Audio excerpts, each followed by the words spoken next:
Hello everyone, I'm Sudipta. Today we are going to read the story Mr. Happy. It's written by Roger Hargreaves. Now, before we get started, what do you think happens in the story? This boy looks very happy. Look what a big smile he has on his face. What do you think happens to him in the story? If you want to know, make sure you listen to the story till the end. Now let's get started.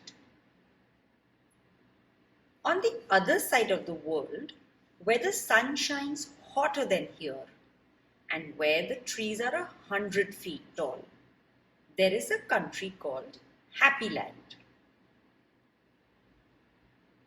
As you might very well expect, everybody who lives in Happyland is as happy as the day is long.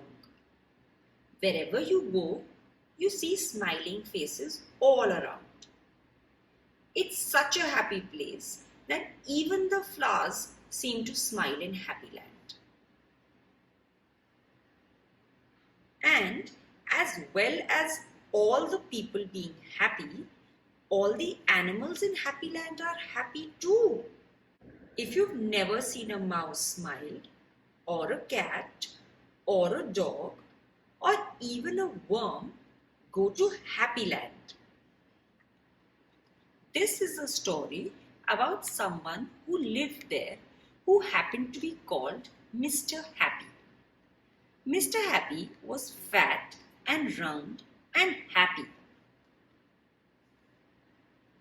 He lived in a small cottage besides a lake at the foot of a mountain and close to a wood in Happyland. One day, while Mr. Happy was out walking through the tall trees in those woods near his home, he came across something which was really rather extraordinary. There, in the trunk of one of the very tall trees, was a door. Not a very large door, but nevertheless a door. Certainly a door. A small, narrow, yellow door. Definitely a door. I wonder who lives here, thought Mr. Happy to himself. And he turned the handle of the small, narrow, yellow door. The door wasn't locked and it swung open quite easily. Just inside the small, narrow, yellow door was a small, narrow, winding staircase leading downwards. Mr. Happy squeezed his rather large body through the rather thin doorway and began to walk down the stairs. The stairs went round and round and down and down, and round and down and down and round.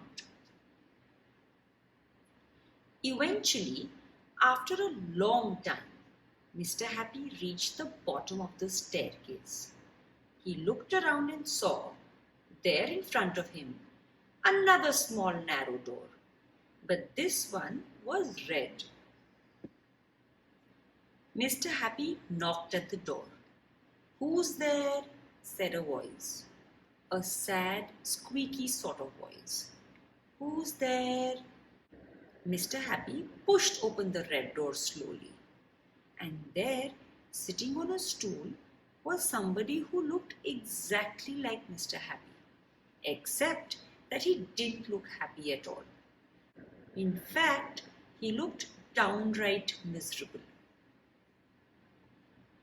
"Hello," said Mr. Happy. "I'm Mr. Happy." "Oh, are you indeed?" sniffled the person who looked like Mr. Happy but wasn't. "Well, my name is Mr. Miserable, and I'm the most miserable person in the world." "Why are you so miserable?" asked Mr. Happy. "Because I am," replied Mr. Miserable. "How would you like to be happy like me?" asked Mr. Happy. "I'd give anything to be happy," said Mr. Miserable. But I'm so miserable, I don't think I could ever be happy, he added miserably. Mr. Happy made up his mind quickly. Follow me, he said. Where to? Asked Mr. Miserable. Don't argue, said Mr. Happy, and he went out through the small, narrow, red door. Mr. Miserable hesitated and then followed. Up and up the winding staircase they went, up and round and up and round and up until they came out into the wood. Follow me, said Mr. Happy again, and they both set off through the woods back to Mr. Happy's cottage. Mr. Miserable stayed in Mr. Happy's cottage for quite some time, and during that time, the most remarkable thing happened. Because he was living in Happyland, Mr. Miserable, ever so slowly, stopped being miserable and started to be happy. His mouth stopped turning down at the corners. And ever so slowly, it started turning up at the corners. And eventually, Mr. Miserable did something that he had never done in the whole of his life. He smiled, and then he chuckled, which turned into a giggle, which became a laugh. A big, booming, hearty, huge, giant, large, enormous laugh. And Mr. Happy was so surprised that he started to laugh as well. And both of them laughed, and they laughed until their sides hurt and their eyes watered. Mr. Miserable and Mr. Happy laughed and laughed and laughed and laughed. They went outside and still they laughed. And because they were laughing so much, everybody who saw them started laughing as well. Even the birds in the tree started to laugh at the thought of somebody called Mr. Miserable who just couldn't stop laughing. And that's really the end of the story. Except to say that if you ever feel as miserable as Mr. Miserable used to, you know exactly what to do. Don't you? Just turn your mouths up at the corner. Go on. And that's the end of the story.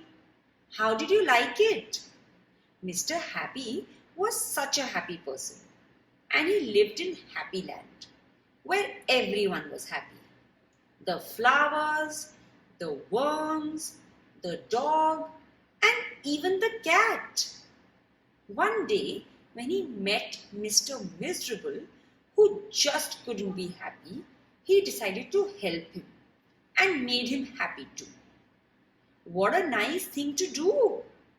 Do you make your friends happy when they are feeling sad? You must.